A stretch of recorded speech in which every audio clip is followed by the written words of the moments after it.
meu querido, minha querida, seja bem-vindo ao programa Em Frente. Nós estamos num conjunto de vídeos aqui falando a respeito de dízimo.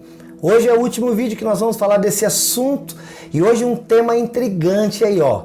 Lá em Malaquias capítulo 3, vamos abrir aqui, ó, vou abrir aqui a Bíblia.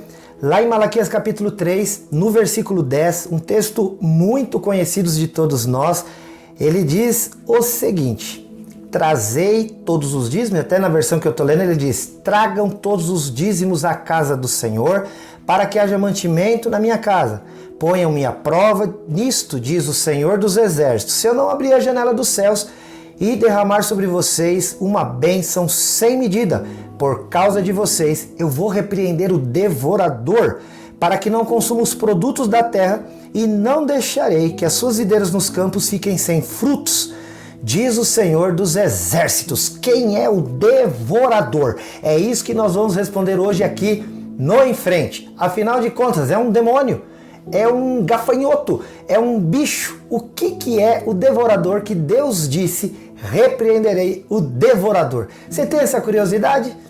Se você tem, hoje você vai ficar sabendo, afinal de contas, quem é o devorador citado por Malaquias 3:10. Queridos, olha, sou o pastor Silas de Souza, estou com você todos os dias em 2 horários aqui na TV Cultura, às 8 da manhã e também 1h30 da tarde. Pouco tempo, 15 minutinhos para a gente trocar uma ideia a respeito da Bíblia, da Palavra de Deus. Você pode entrar nas nossas redes sociais, vai lá no Facebook, curte a nossa página, vai lá também no Instagram e segue a nossa página. E no YouTube você pode se inscrever no canal e ter informações diárias. Inclusive tem a playlist sobre dízimo lá. Afinal de contas, somos obrigados a dar dízimo.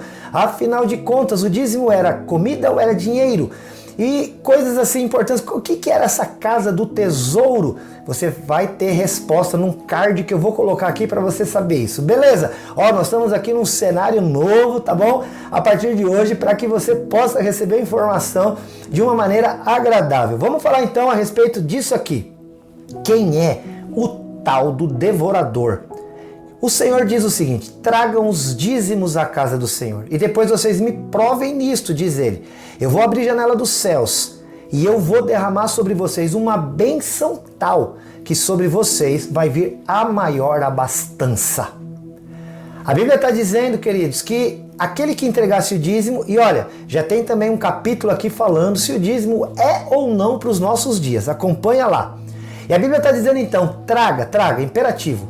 Não é opcional. Traga o dízimo para a casa do Senhor. E depois você me prova nisso, diz ele. Eu vou abrir a janela dos céus. Eu vou derramar bênção sobre você, uma bênção tal, que ele fala assim, olha, vai ser uma bênção tal que sobre você vai vir a maior abastança. Tem uma outra versão da Bíblia que fala assim, ó, vai ser uma bênção tal que eu vou derramar, que vai ser uma bênção sem medida. Ou seja, não vai dar para contar aquilo que Deus tem para fazer por você, pela tua casa, pela tua família. E aí ele pega e diz, e por causa de vocês, os dizimistas, eu vou repreender o devorador. Eita, aí gera-se uma dúvida tremenda.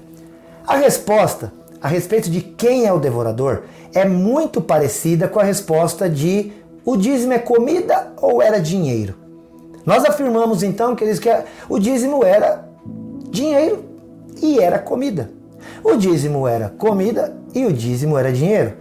Isso dependia do momento, da condição, da situação que aqueles que recebessem aquela palavra estivessem vivendo. Nós vimos, por exemplo, que Caim e Abel. Caim entregou ao Senhor a sua oferta e ele era lavrador, ele era agricultor, então ele deu do fruto da terra. O Abel era pastor de ovelha, então ele deu um cordeiro do seu rebanho. Ou seja, Deus fala conosco na nossa língua, da nossa maneira. Lá em 2 Reis, capítulo 12, Deus fala para o povo trazer dinheiro. Porque o dinheiro iria ser usado para pagar os carpinteiros, os pedreiros, aqueles que estavam edificando a casa e a obra de Deus. E da mesma forma, querido, nos nossos dias que somos assalariados, aquilo que levamos de oferta e de dízimo à casa do Senhor não é comida. A comida a gente entrega para cooperar, para ajudar com pessoas que estão passando algum tipo de necessidade. Mas a casa de Deus não precisa de comida, a própria casa de Deus. Para a manutenção da sua casa, para a manutenção da energia elétrica, do telefone, da água, para pagar os funcionários da igreja. Nós precisamos ter dinheiro, porque as pessoas são assalariadas. E no nosso século 21, salário é a mesma coisa que dinheiro. E a partir do dinheiro você compra aquilo que te é necessário. Então, meu amado, minha amada, meu querido, quando o Senhor fala que eu vou repreender o devorador, Ele está falando para eles de uma maneira que eles iriam entender exatamente o que Deus estava dizendo. Ele estava falando com um grupo de agricultores. O grupo de agricultores, eles temiam, sim, os gafanhotos. Porque os gafanhotos vinham e comiam aquela plantação. O gafanhoto, que era chamado de devorador, até tem um outro livro da Bíblia que chama esse gafanhoto de triturador, de cortador. Esse gafanhoto era um gafanhoto que comia o fruto que a terra produzia. E Deus está falando, eu vou repreender o devorador, mas isso é metafórico nesse momento. Porque Ele está dizendo, olha, aquilo que faria com que vocês pudessem perder a renda de vocês, eu vou repreender. O que era que naquela hora, para aquele grupo específico que estava ouvindo a palavra de Deus, seria um impedimento para que eles fossem abençoados para a sobrevivência, para que tivessem um alimento e pudessem assim sobreviver?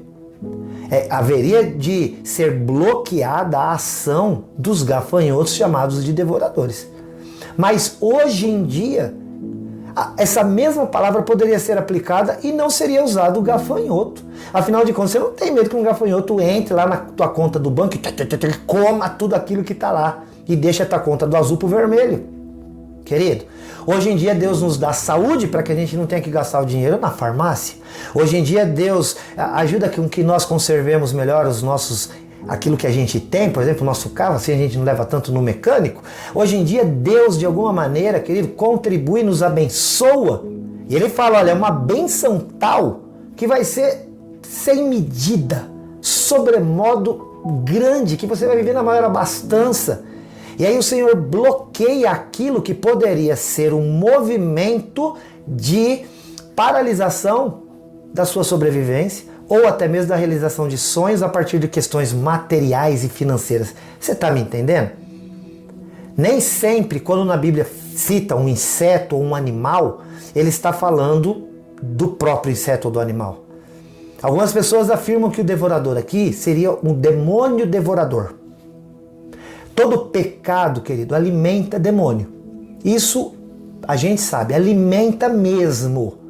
Isso favorece a ação do diabo, dos seus demônios na nossa vida, na nossa casa, na nossa família. Toda desobediência a qualquer conselho da palavra de Deus vai trazer abertura de brechas e de oportunidades para que Satanás e os seus demônios atuem na nossa vida. Então, quando ele está dizendo eu vou repreender o devorador, e geralmente a palavra repreender, sim, nós ligamos a demônios, é uma possibilidade, sim. Eu vou ler para você, Lucas capítulo 10, versículo 19.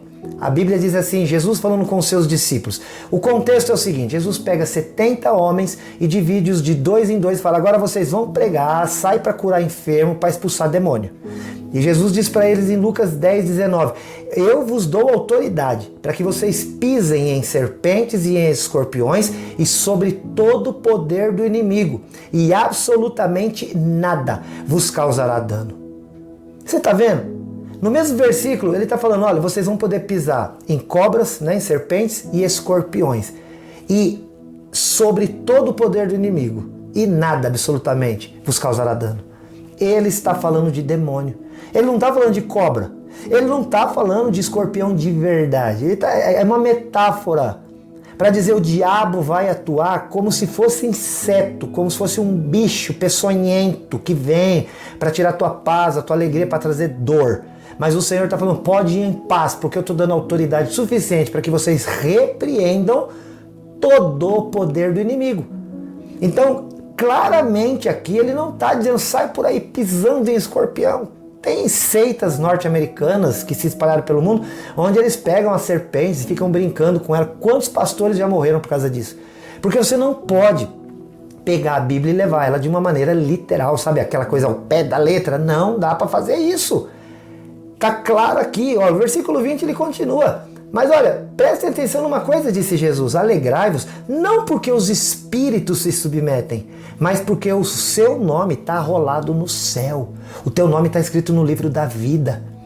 Então para de achar que o devorador lá é mesmo um gafanhoto. Não é um gafanhoto. Para aquele povo representava isso, mas era símbolo de uma atuação diabólica, satânica, demoníaca por causa da desobediência do povo. E aí o Senhor está falando, entrega o dízimo e me prova nisso, porque eu vou abrir a janela do céu e eu vou derramar sobre vocês uma bênção tão grande que sobre vocês vai vir a maior abastança. Eu vou repreender o devorador. Não é um gafanhoto, entendeu? Da mesma maneira que ele está dizendo aqui, olha, eu estou te dando autoridade, sai para pisar em serpentes e escorpiões, porque nada, absolutamente nada que o inimigo possa querer agir com poder contra vocês vai causar dano. Está muito claro a associação das serpentes e dos escorpiões com os demônios. Tanto que no versículo 20 ele completa, mas não fica alegre, porque vocês estão expulsando demônios. Espíritos, fiquem alegres, porque o nome de vocês está escrito no livro da vida. Lá em Apocalipse 12, 9 diz, foi expulso o grande dragão, a antiga serpente, que se chama Diabo e Satanás, o sedutor de todo mundo, foi atirado para a terra junto com os seus anjos.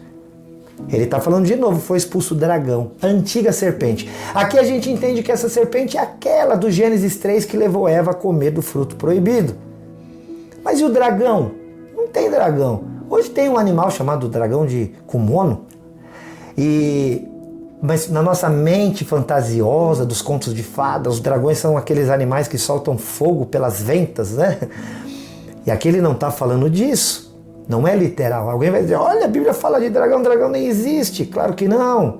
E a Bíblia não está dizendo que dragão existe, ele está muito claro que ele está dizendo que o dragão é uma metáfora, é um modo de dizer do diabo. Antigamente o povo não falava diabo, lembra? Tinha medo. Aí falava outros nomes. O coisa ruim, o caramulhão. Como que você chama o diabo? Tem medo de falar a palavra diabo, satanás? Eu lembro, tinha gente que tinha medo de falar essas coisas, então usava outra palavra, né? Coisa ruim, tá? Aí o Senhor Jesus, ele está usando esse tipo de modo de dizer. Você está entendendo? Então é muito provável, por que não, que o devorador de Malaquias capítulo 3, versículo 11, quando ele diz eu vou repreender o devorador, ele possa estar falando sim de um demônio, por que não? Com certeza não é literal. Embora aquele povo entendia que aquilo que causava dano a eles eram os gafanhotos. Mas para outros povos são outras coisas. Olha o que diz a Bíblia em Ageu capítulo 1, versículo 4. Acaso é tempo de vocês morarem em casas luxuosas enquanto este templo, que era a casa de Deus, permanece em ruínas? Portanto, assim diz o Senhor dos Exércitos. Considerem o que tem acontecido com vocês. Vocês semearam muito e colheram pouco. Comem, mas isso não chega para matar a fome. Vocês até bebem, mas isso não faz vocês ficarem satisfeitos. Vocês colocam roupas, mas ninguém se aquece. E o que recebe salário, recebe para colocá-lo num saco furado. É isso mesmo que você está pensando. Ele está falando, vocês estão trabalhando muito, cansando e não está dando em nada. Sabe por quê? Porque vocês estão vivendo da melhor maneira que vocês podem e estão deixando a minha casa, diz o Senhor, estar em ruínas e em qualquer jeito. Por isso o que vocês recebem é como se vocês recebessem em saco furado. Ele está falando de salário. Então, eu estou dizendo para você que o devorador é a representação de tudo aquilo que alguém que seja desobediente a Deus pode sofrer na sua condição material. E o único vamos melhorar aqui. A única coisa que pode realmente repreender este demônio ou esta ação contrária à nossa vida é entregar o dízimo e a oferta. Tá muito claro. Tá muito claro. Malaquias 3:10, tragam o dízimo. Versículo 11, e por causa disso eu repreenderei o devorador. Espero que tenha ficado claro. Se você quer alguma informação, tem alguma dúvida, quer sugerir, criticar, comentar, pode entrar em contato com o 439-9147-5007, 439-9147-5007, esse é o nosso WhatsApp, para quem ficar com dúvida, porque se você tem dúvida, já sabe que o Em Frente responde. Tchau, eu te amo em Jesus, até o próximo.